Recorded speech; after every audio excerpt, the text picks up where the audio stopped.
Wari na, big time oil price hike, ginpatuman na sa buong adlaw. 2 pesos kag 50 sentimos tubtob 5 ka pesos nga saka sa plete igaduso sang transport group sa Western Visayas. Inigitutukan ni Zen Kilantang live. Zen?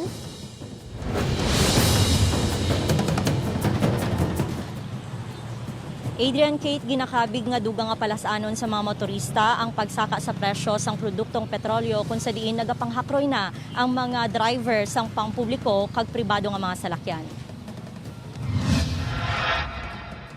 Ginalalayan sa mga traffic enforcer ang dalagan sang trapiko kahapon bangod sang pagpugok sa dalan bangod sang malaba nga pila sa mga gasolinahan agud maghingagaw nga magpatugong.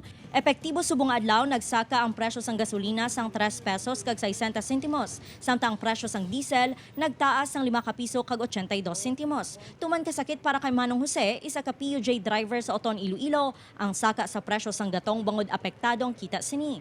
Krudo hindi na mapunggan, saka lang saka. Ayun ang kuan ang penelitian mo mga saka. Kaya ano na labi. Montat na lang may biyahe, montat may wala kami may mo, ano may kuan mo sa pamilya na mo ni. Samtang pila naman sa mga pumuluyo may diskarte agud makakinot sa gasolina kag sa plete.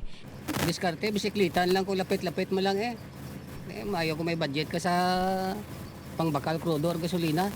Ti kay ito rin hindi gasto man pliti kag maka-travel kapag kung din party sang Iloilo.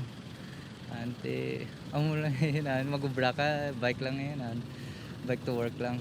Samtang nasumiter na sang Association of Taxi Operators in Panay o kunatop ang ila petisyon nga saka sa flag down rate nga 10 pesos sa Land Transportation Franchising and Regulatory Board Region 6. Sunod sa atop bangod sang serye sang oil price hikes, nadugangan ang kabugat sa mga taxi driver ilabi na subong nga pandemya. Ginahikot nila subong ang pagpadala sang sulat sa Department of Energy kag Office of the President agud hingyon ang pagsuspender sang 12% VAT kag excise tax sa oil products. Well, actually, I'm waiting for another detail that we will be sending sa kay Secretary Cosi at sa Office of the President, kaya hindi naman makamit ng aton nga mga congressive kagad ang mga senador. Tungod ang petition nga ini or the plan to have ang suspension siyang excise tax kag value-added tax. Ginpahayag naman sang Western Visayas Transport Cooperative nga ginatunan nila ang pagduso sang masobra 2 pesos nga saka sa pletehan sa rehiyon. Nahibaluan nga pila na ka transport group ang nag-file sang petisyon nga dugangan sang 2 pesos and 50 centavos ang plete sa mga traditional jeepney. Ang iban niya nga transport group, nag-ambal man niya, nga instead of 250 is 5 ka pisos. No? Kaya ang sa national, 6 pesos nila sinili nga pasaka, no? Kadang minimum dito is 15 pesos. Kung di lang mauna, ma-file kami petition to support sa sindalo sa national. Kada kung di muna approve ng national, order sa among petition, at least kung kami, wala na kami problema, no?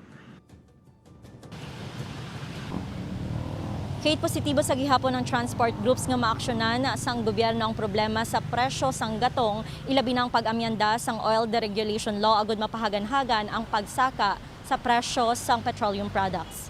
Kate? Madamo nga salamat, Zen Kilantang.